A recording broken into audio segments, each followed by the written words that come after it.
الفاتحة أن الله يعفو عنا وعن والدينا ومشايخنا أهل الحقوق علينا عن جميع المسلمين والمسلمات والمؤمنين والمؤمنات وأن الله يرزقنا العلم والعمل ويحفظنا من الزيغ والزلال وأن الله يغفر ذنوبنا ويذهب عنا غيظ قلوبنا ويجيرنا من مضلة الفتن ما ظهر منها وما بطن وأن الله يحفظ علينا الإسلام والإيمان ويختم لنا بالحسنى وإلى حضرة النبي محمد صلى الله عليه وسلم الفاتحة. بسم الله الرحمن الرحيم. الحمد لله رب العالمين مالك يوم الدين إياك نعبد وإياك نستعين صراط الله يا ربي بالمصطفى بلغ مقاصدنا واغفر لنا ما مضى يا واسع الكرم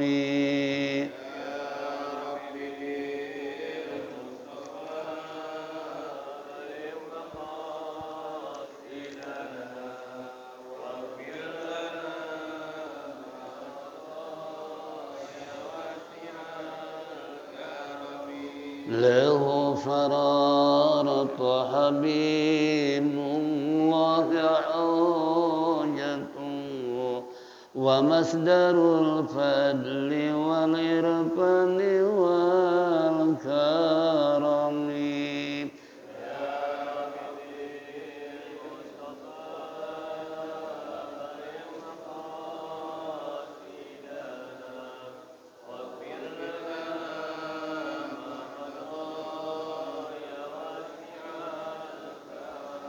مطهر أحسن الوجود وروح الكون بهجته زين الشمائل والأدب والثيم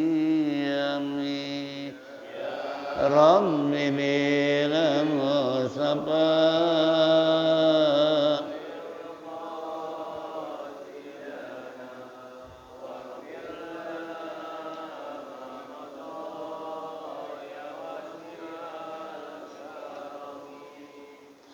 مطهر الأرض من رجس ومن درن من عبد وثن أو عبد صنم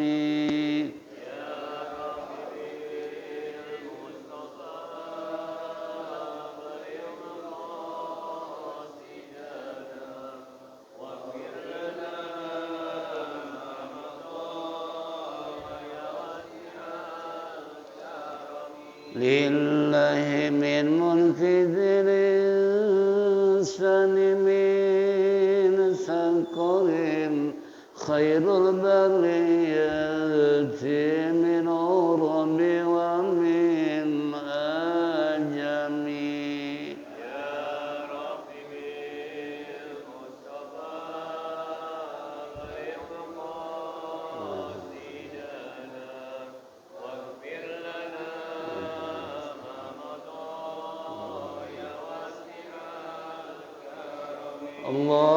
اللهم صل وسلم وبارك عليه.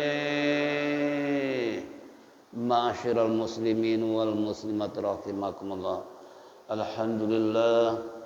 Alhamdulillahirabbil alamin wassalatu wassalamu ala asyrafil mursalin sayyidina wa syafi'ina wa maulana Muhammadin wa ala alihi wa sahbihi ajma'in.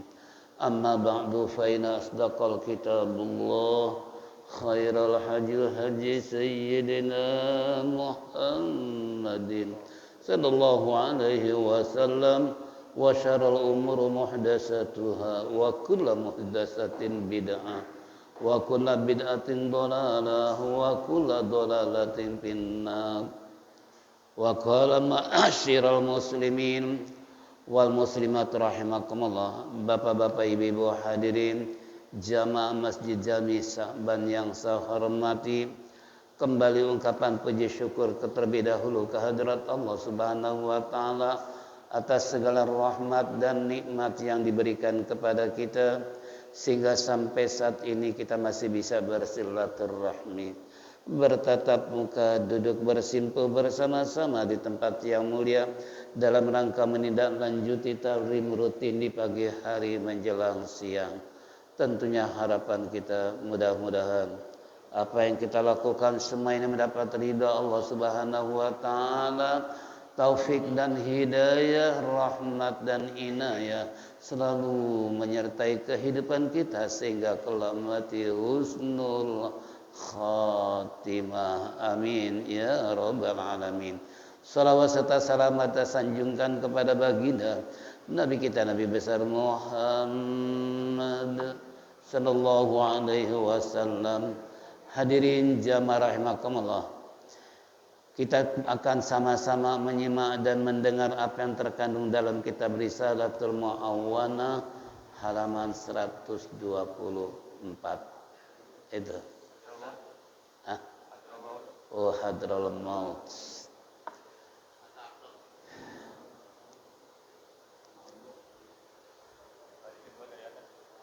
Iya. Qala al-musannif rahimahullah hatta ata arada hadral mauti fa aqama biha ila an tuwaffiya tabarakallahu fi aqibihi hatta tahara minhu jamul ghafiru bil ilmi wal ibadah wal wilayati wal ma'rifati walam ya'rid lahum ma'arada li jama'atin min ahli baitin nabawiyyi min intihalil bida'il ahwa al mudillati bi barakati niyatin hadzal imamul mu'tammani wa firarihi bidini min mawadi'il fitani wallahi ta'ala yujzihi anna afdala ma jaza walidan an walidihi wa yarfa'u darajatahu ma'a abaihil kiram fi 'illiyin wa yalhaqna bihim fi khairi wa afiyatin ghaira mubdalin wala maftunin innahu arhamur rahimin wal maturidiyatu kal asy'ariyati bi jami'i ma taqaddama. Wallahu a'lam bisawab. Sebelum melangkah bacaan kita wayang bagi dan seterusnya, tentunya apa kata musannif tentang perjalanan seorang hamba Allah yang ahlul ibadah sedemikian rupa sampai-sampai hatta ata arda hadratil maut fa aqama biha, sehingga beliau datang ke tanah hadral maut yaitu daerah Yaman. Kemudian lalu ia bermukim di Yaman atau di hadral maut ila antuwafia sampai beliau wafat di hadral maut. Fabaraka, maka semoga Allah Subhanahu wa taala memberikan keberkahan kepada yaitu al-maghfirah fi akabihi pada anak cucunya hatta stahara minhul jammu al-ghakiru fil ilmi wal ibadah, sehingga astahara termasyhur minhu daripadanya al-jammu yaitu jumlah yang sangat besar orang-orang yaitu dengan ilmunya dan ibadahnya, wal wilayati dan kewaliannya, wal ma'rifati dan kemakrifannya, walam ya'rid dan tidak istilahnya menimpa atau tidak datang bagi mereka ma'arodo yang menimpa di jamaati bagi beberapa jamaah min ahlil bait dari ahli bait yaitu nabawi min intihali bid'ah yaitu yakni dengan istilahnya menganut berbagai macam bid'ah kemudian al-ahwa ilmu dillati bi barakatin niyati hadal imam mu'tamani dan yaitu beliau kemudian tidak mengikuti hawa nafsu yang bid'ah tersebut yang menyesatkan dengan berkah niat imam ini yang itu terpercaya wapirori dan yaitu kaburnya perginya atau larinya bidinihi yaitu membawa agamanya min mawadil fitan dari tempat-tempat fitnah wallahi ta'ala maka Allah ta'ala yaitu semoga membalas kepadanya anak Abdullah dari kami dengan seutama-utamanya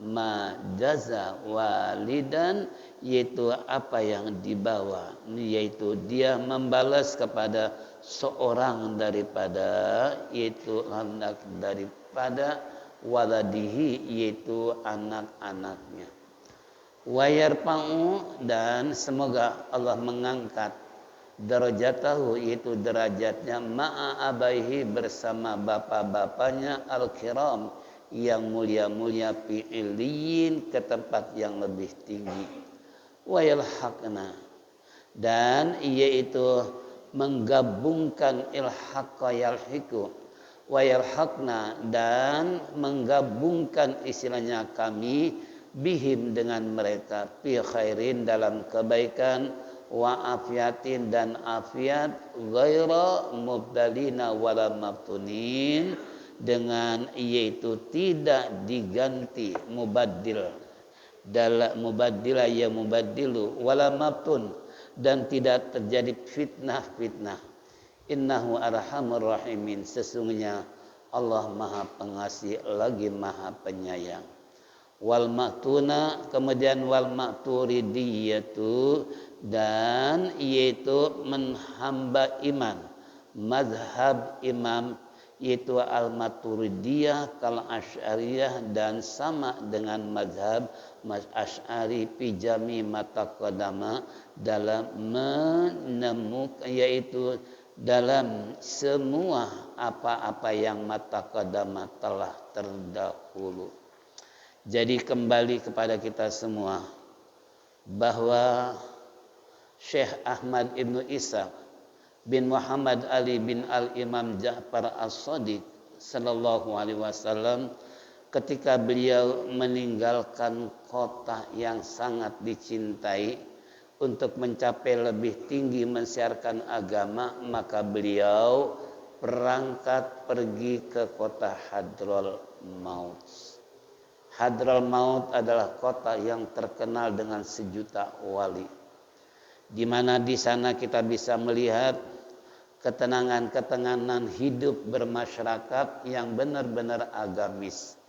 Tidak ada pekerjaan lain kecuali ibadah, zikir, duduk bersama-sama di majelis ilmu.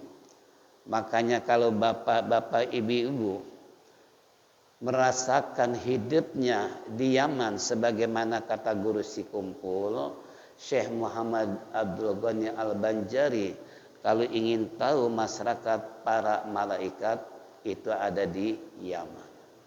Jadi orang Yaman itu hidupnya kayak malaikat. Malaikat tidak pernah mengikuti hawa nafsu. Malaikat yang selalu kerjanya ibadah dan patuh kepada Allah. Itulah yang terkenal dengan sejuta wali. Di sana ada satu cerita yang namanya Jabal Jamban. Sebuah gunung persis di samping daripada permakaman sejuta wali yang sangat padat luar biasa permakaman tersebut yang dimana penghuni-penghuninya adalah semua para wali-wali. Dulu pernah terjadi di saat sebelum dijadikan sebuah permakaman yang begitu luas tanahnya, pernah Rasulullah dalam cerita bahwa Nabi pernah duduk di Gunung Jambal. Ini sehingga saat sekarang gunung tersebut dipenuhi oleh rumah-rumah yang begitu padatnya, mungkin tabarukan dengan diduduki oleh baginda Rasulullah sallallahu alaihi wasallam. Nah, sampai mereka pun menguburkan dijadikan sebuah permakaman umum. Dan tradisi mereka yang disebut dengan persis kehidupan para malaikat itu setiap hari Jumat pagi zarah seluruh lapisan masyarakat, baik itu pejabat, para pedagang maupun kantoran segala macam, penuh dipadati oleh umat Islam khusus pada hari Jumat. Karena saya mengalami sendiri waktu ke sana, itu begitu istilahnya zarah yang langsung dipimpin oleh Habib Umar Al-Hafiz, sehingga kita keliling dari satu makam ke makam. Itu pun istilahnya wali yang sangat berpengaruh, ya, termasuk Habib Ali Al-Haddad sebagai pengarang Ratibul Haddad, ya. Bahkan saya sempat 3 kali ziarah ke beliau, datang tengah malam sama ketika mau pulang. Nah, sehingga saya minta ijazah kepada cicitnya, ya, Habib Ahmad. Kan Habib Ahmad keturunan keberapa? Ke-9. Yang ngajar di sini itu cicit daripada Habib, yaitu Alwi Al-Haddad. Itu yang Abdullah bin Alwi Al-Haddad yang ke-9. Maksudnya kalau saya belum dapat ijazah dari beliau untuk mengamalkan Ratibul Haddad, kayaknya hati kurang apa? Kurang apa? Kalau ibarat sayur asam belum pakai garam. Sayur asam udah pakai garam rasanya gimana? Baru nikmat, ya. Saya waktu itu dengan Sadah Haji ke rumah beliau, Kak Hitam, minta ijazah supaya Ratibul Haddad yang kita baca punya silsilah sampai ke buyut beliau, yaitu Abu Alwi Al-Haddad tadi. Alhamdulillah sampai sekarang kita mengamalkannya. Nah, termasuk di Masjid Sabang setiap malam baca Ratibul Haddad.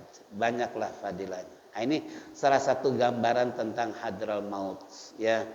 Jadi kalau seandainya di sana itu jam 2, jam 3 sudah mulai ramai masjid dipenuhi oleh umat Islam untuk berzikir. Ya, untuk sama-sama menyebut nama Allah sampai subuh. Setelah subuh kemudian zikir, habis zikir duduk di majelis ilmu yang langsung dipimpin oleh Umar Al-Hafiz. Nah, sehingga sampai jam sekian. Selesai sudah bersalaman dari satu dengan yang lain. Seandainya ada 200 jemaah, 200 bersalaman semua. Kalau di Sabang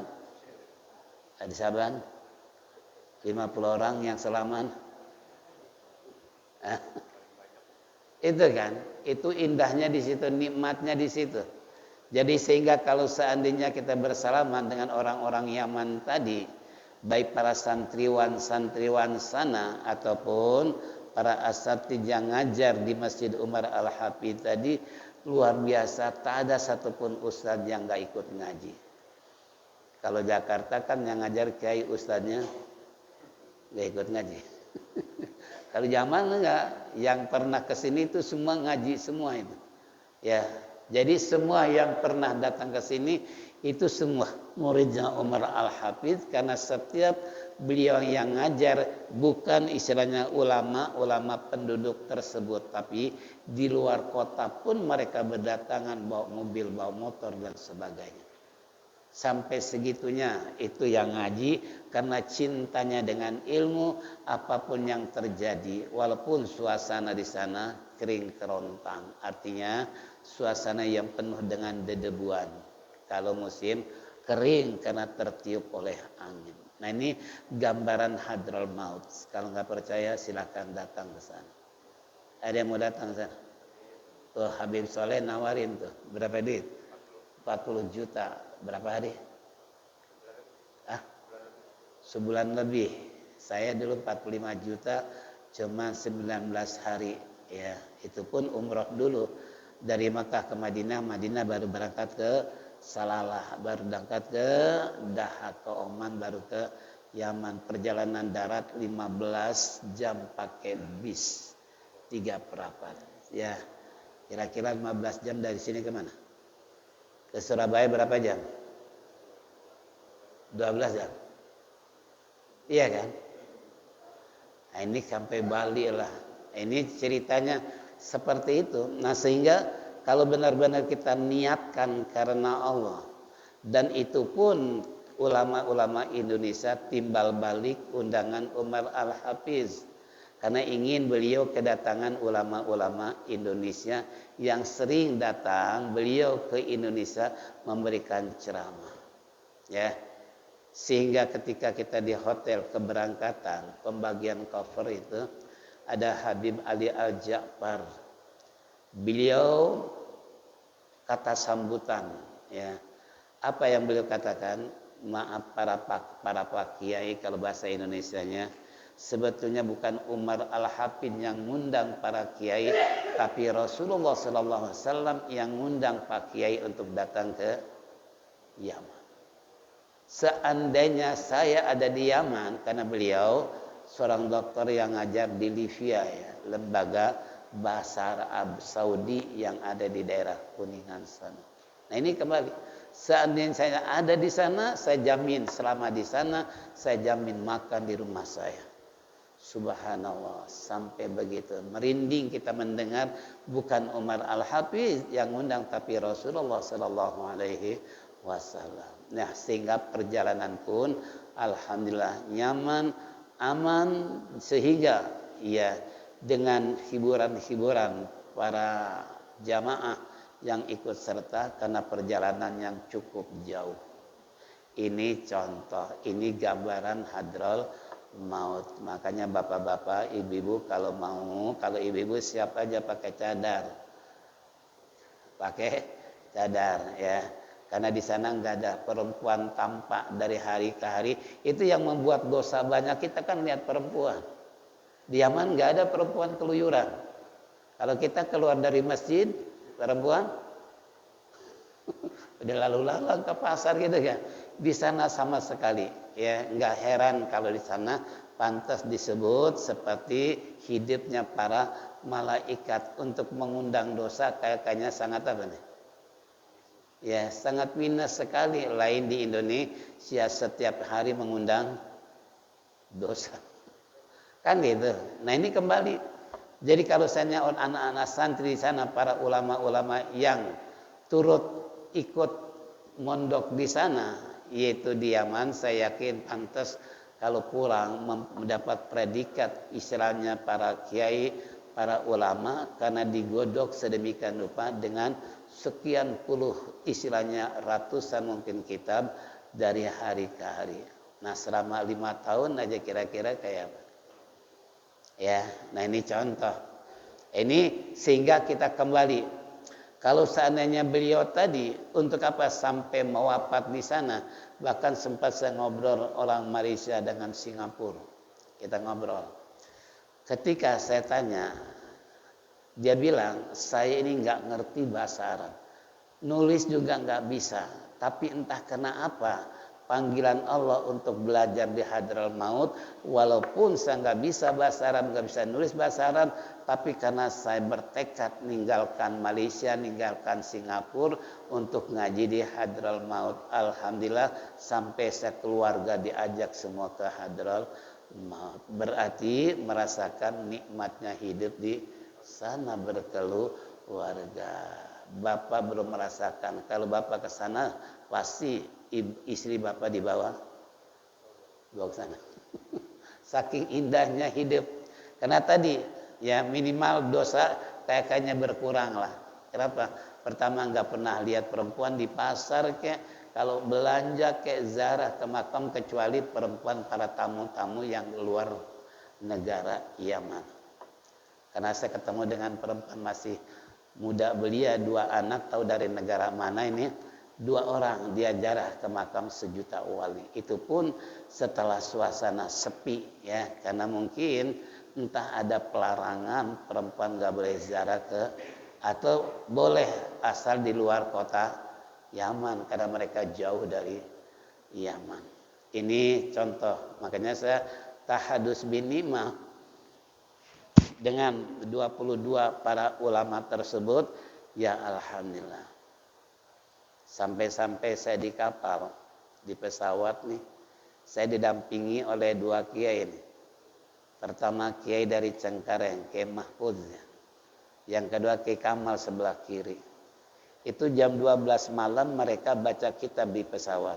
Sedangkan saya bingung, tidur nggak bisa, kita nggak bawa, HP nggak punya, ngapain? Itu kan. Nah kalau orang-orang sih istilahnya karena di hadapan pesawat biasanya kan ada layar TV ya, untuk klik apapun, nyetel apapun akan ada semua tontonan. Nah karena ini para ulama otomatis itu nggak berlaku buat mereka. Yang ada tadi saya dihempit oleh yaitu Kiai Kamal dengan Kiai Cengkareng, Kiai Mahfuz ya. Nah, ini kembali tadi saya di tengah-tengah bingung serba salah. Tapi alhamdulillah mungkin dengan duduk bersama mereka dalam pesawat minimal kita kecepretan apa? Ilmunya, karena dihampit oleh 2 ulama Betawi. Itu dua-duanya orang Betawi kan? Ya orang Betawi.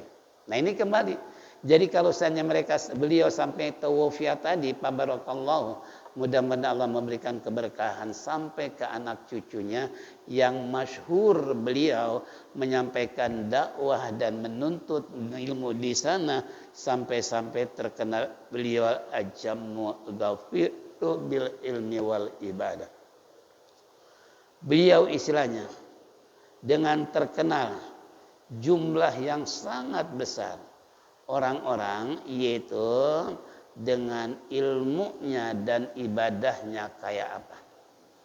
Nah, sehingga dijadikan suri tauladan oleh orang-orang Yaman kehidupan beliau dari segi menuntut ilmu, dari segi ibadah maupun istilahnya kewalian beliau kayak apa. Ya, dan makrifatnya kepada Allah, mengenalnya kepada Allah kayak apa. Kalau kita kan mengenal Allahnya kalau di masjid, di luar masjid, di dalam masjid. Nah, ini kalau orang-orang di kalangan para waliullah, kalau Imam Junaidi al-Baghdadi seorang sufi 1 detik lupa dengan Allah, 100 tahun gak bakalan impas dibayar. 1 detik. Kalau kita berapa jam? Jam berapa detik? Kalau setengah hari berapa jam? Kali berapa detik? Terlupakan bagaimana Allah nggak menyebut nama kita, sementara kita sendiri nggak pernah menyebut nama. Sedangkan kata Allah, fazkuruni azkurukum, ingatlah kepada aku pun akan ingat kepadamu. Ini masalahnya. Nah kalau kita ingat terus pada Allah, Allah pun mengingat pada kita 1000 kali, 1.000.000 kali, mungkin sehari ingat sama Allah, Allah menyebut nama kita 1.000.000 kali. Itu yang ma'rifat kepada Allah, tidak ada yang dia kenal, tidak ada yang disebut kecuali hanya nama-nama Allah Subhanahu wa taala. Mencontoh, mentauladani apa yang telah dicontohkan oleh ulama-ulama salafus saleh tadi.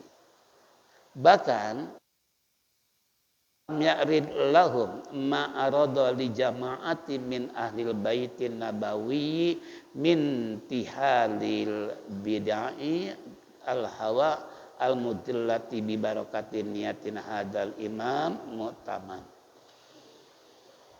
Bahkan walam ya'rid, dan tidak menimpa bagi mereka ma'arada, yaitu yang menimpa li jamaati kepada para jamaah min ahlil bait, daripada ahlil bait, min tihalil bid'ah, dari berbagai macam aliran-aliran bid'ah, berbagai macam isinya haluan-haluan. Mereka mensiarkan dengan bid'ah dan lain sebagainya yang senantiasa diikuti oleh hawa nafsu. Nih, makanya ada satu daerah perkampungan. Di sana kemasukan paham-paham aliran lain. Mereka datang kepada Habib, kepada seorang wali untuk minta pendapat bagaimana menemboki, memagar masyarakat jangan terpengaruh oleh aliran. Termasuk di Indonesia.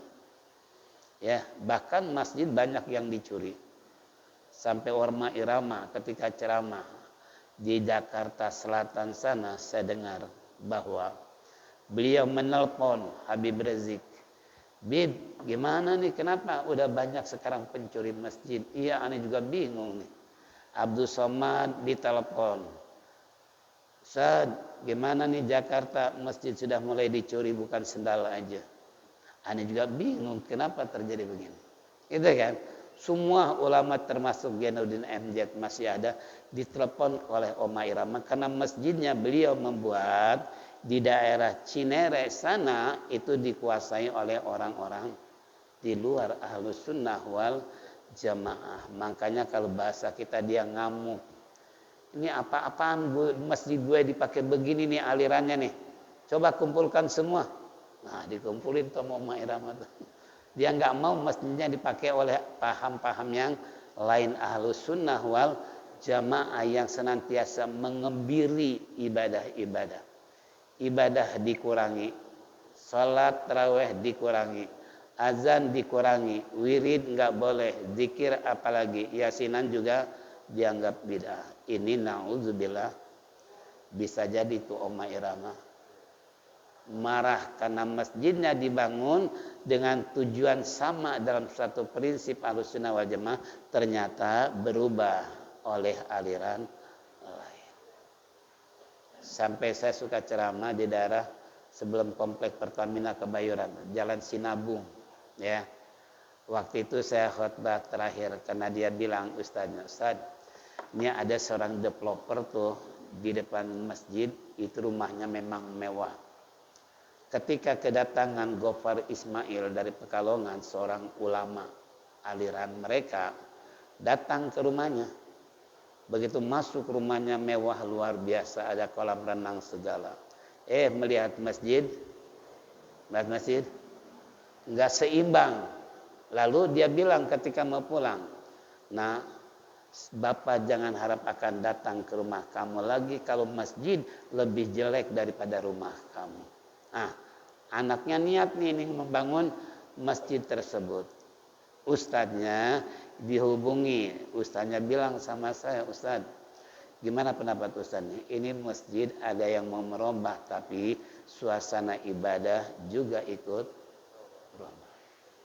Tadinya tahlil 23 dirubah jadi 11. Biasanya azan 2 kali cukup 1 kali.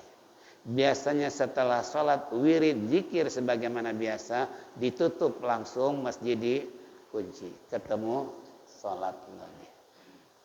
Saya bilang, Ustaz, kalau ini dirubah masjid terus terang, saya tidak akan datang lagi kalau masjid ini dirubah seperti itu. Kenapa? Kita kesian yang mewakafkan tanah yang ibadahnya dikebiri, ibadahnya dikurangi. Silakan kalau Ustadz mau, silakan, tapi jangan harap saya akan datang kalau memang ini masjid dirubah sesuai dengan yang ingin membangun tanpa bantuan orang lain. Benar. Begitu datang lagi saya udah berubah. Udah, selamat tinggal deh. Ini terakhir buat saya pertemuan untuk mengisi khutbah dan ceramah Ramadan sebagainya. Alhamdulillah sampai sekarang saya nggak datang lagi. Karena tadi tuh, ya kita merasa apa? Nggak enak kalau bukan pada masjid yang biasa kita lakukan gitu kan. Udah celananya cingkrang semua, nggak pakai peci, nggak ada yang pakai sarung. Coba kira-kira kita pakai pasung, pakai peci, kira-kira minder nggak? Itu kan. Nah ini contoh. Jadi kembali itu. Jadi kalau seandainya orang-orang dulu waktu di sana ada salah satu kampung dikepung oleh mereka yang non Ahlussunnah wal Jamaah, apa yang beliau katakan? Coba ente baca setiap hari Ratibul Hadad. Nah ini termasuk Sa'ban nih. Sa'ban dalam rangka mempager Ahlus Sunnah wal Jamaah jangan sampai dicuri oleh aliran lain. Saya nitip juga ini ya. Jangan sampai Masjid Sa'ban berubah total dalam urusan ibadah. Jangan ya. Na'udzubillah min dalik. Ini kembali. Nah ternyata setelah wirid mereka Ratibul Hadad berhasil untuk mempagar daerah tidak lagi kemasukan aliran bid'ah tersebut. Nih contoh. Jadi kita pun alhamdulillah Sa'ban jangan dilepas Ratibul Hadad dari generasi ke generasi yang berikutnya. Loh kenapa? Karena hal ini itu bil ahwa'il mudillah tadi, mengikuti hawa nafsu yang menyesatkan. Bibarakati niati hadal imam, dengan sebab niatnya imam ini yang istilahnya terpercaya, wapirorihi, dan istilahnya lari kabur dari agamanya, mimodil fitan, karena posisi tempat penuh dengan kefitnahan, penuh dengan kegosipan, penuh dengan berbagai macam fitnah mitnah melanda di daerah kampung tersebut. Nah makanya beliau katakan wallahi, maka Allah Ta'ala yujzi, yang akan membalas kepada kami afdala majaza, sebaik-baiknya seutamanya balasan, karena hanya Allah, terutama walidan, kepada orang tua kami dan kepada anak-anak kami. Nah setelah beliau mengharap meminta kepada Allah supaya orang-orang tua dan anaknya tersebut diangkat derajat dan martabatnya oleh Allah ke tempat yang mulia dan ke tempat yang tinggi, dan isinya menggolongkan dengan mereka yang ahlil khair, yang senantiasa afiah tanpa adanya mubdalina yang akan merubah atau mengganti tentang pemahaman-pemahaman orang-orang tua terdahulu. Innahu arhamur rahimin. Karena Allah Maha Pengasih lagi Maha Penyayang. Wal Maturidiyah, nah kalau beliau adalah mengikuti aliran Ahlus Sunnah Jamaah di bidang tauhid yang dipimpin oleh Al-Maturidi dan Imam Al-Asy'ari. Ini semua mereka ikuti aliran Al-Maturidi dan Imam Asy'ari termasuk di Indonesia. Inilah hadirin bacaan yang baru saja kita dengar, cerita tentang bagaimana kehidupan orang di hadrol maut. Bagaimana seorang ulama meninggalkan satu wilayah karena untuk menyelamatkan diri dari berbagai macam bid'ah yang bisa membahayakan dirinya. Kita pun sama. Uzlah. Kita harus bisa menempatkan diri kita kalau di masyarakat kita sudah beda pemahaman. Lebih baik pindah, cari kontrakan, beli rumah yang satu aliran. Makanya sering saya bilang sama anak-anak remaja, kalau nanti Anda mencari rumah, masjidnya lihat dulu ya, pakaian sarung atau yang lain. Sebab kalau lain, coba Anda merasa rugi nanti. Salah pilih rumah, kenapa? Ternyata nggak baca kunut. Ternyata anti tahlilan, ternyata malam Jumat nggak ada baca Yasin. Menyesalnya nanti setelah kita bermasyarakat. Makanya sebelumnya tolong bapak-bapak yang kaula muda ini, kalau mencari kontrakan atau sewaan atau beli rumah, cari yang masjidnya satu aliran. Jadi kita hidupnya tenang, nyaman, daripada hidup di masyarakat yang beda pemahaman. Itu na'udzubillah min dalik. Karena banyak peristiwa, bahkan ada satu keluarga ketika saudaranya meninggal, saudaranya beda pemahaman. Yang satu saudara yang tertua ini pengen ditahlilin, adiknya yang beraliran lain anti tahlil, nggak boleh itu satu keluarga. Kira-kira gimana? Apa perlu suitan aja deh kalau gitu deh, tahlilan atau jangan. Nah karena masing-masing dualisme tadi, yang satu pengen ditahlilin, yang satu anti tahlil. Nah kira-kira gimana? Coba kalau kita peranan sebagai orang tua, dua anak yang berbeda, yang satu pengen begini, yang satu pengen begitu, kira-kira gimana? Apa perlu diundi? Siapa yang menang, dia ngerjain. Bisa nggak begitu? Ini tolong, jangan sampai anak kita itu salah didik, salah terdidik dalam pemahaman agama, walaupun sama Islam, tapi aliran yang berbeda atau pemahaman yang berbeda. Itu naudzubillah min dzalik. Baiklah, sebelum tutup masih ada waktu.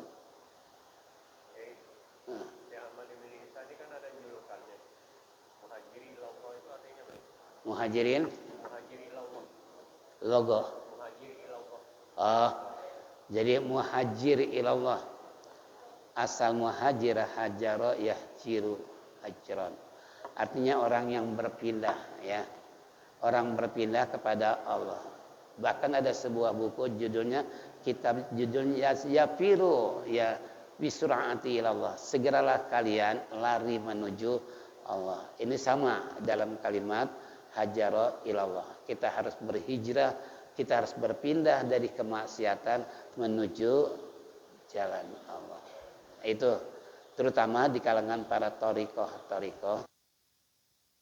Ahlu zikir, mereka selalu mengharapkan ingin berhijrah ke tempat yang benar-benar selalu diisi dengan zikir kepada Allah. Itu hajara ilallah. Ya, berhijrahlah kepada Allah. Pindahlah kepada jalan Allah, jangan maksiat melulu. Saya ada yang lain.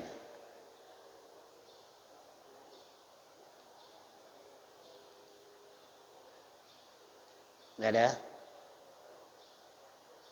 Nah, jadi kalau ingin Bapak mengenal tentang aliran-aliran yang hobi membaca, yang hobi ya. Karena waktu saya diundang oleh kepala Brimob yang ada di Kewitang tuh, tahun berapa saya lupa itu. Tahun 80-an lah.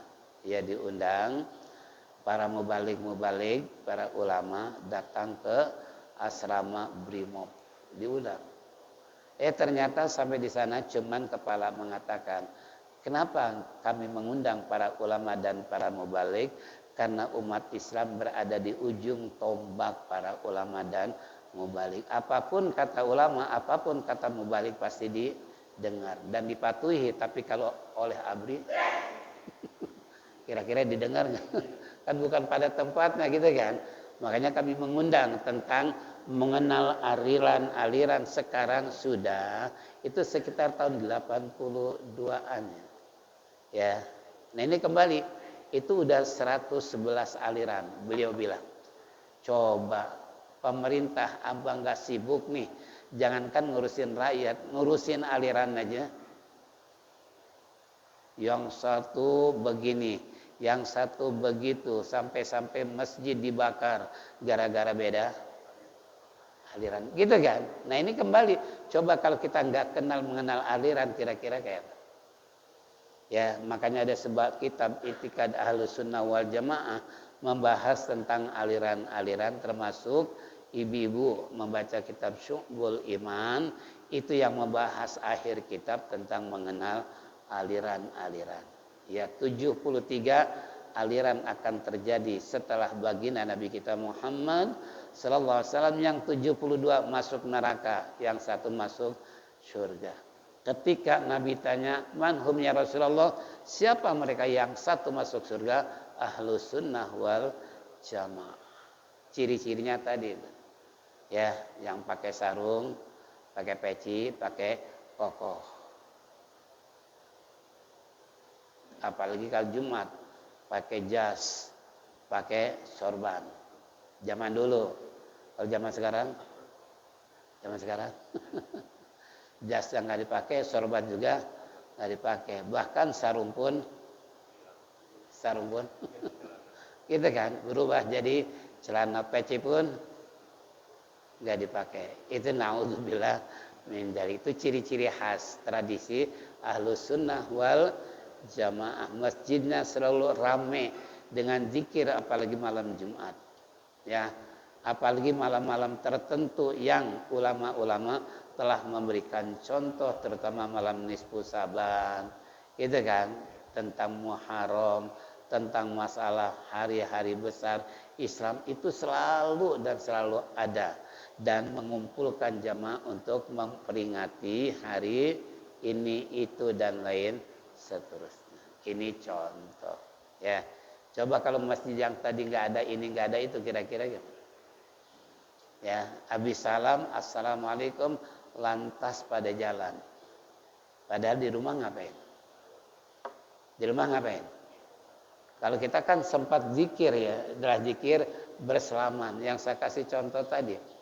Sampai Umar Al-Hafidh itu nerima selaman 200-300 orang, itu diganjel beliau tangannya pakai apa? Pakai meja. Nggak bisa begini, kalau bisa begini bisa sengklenin tangan.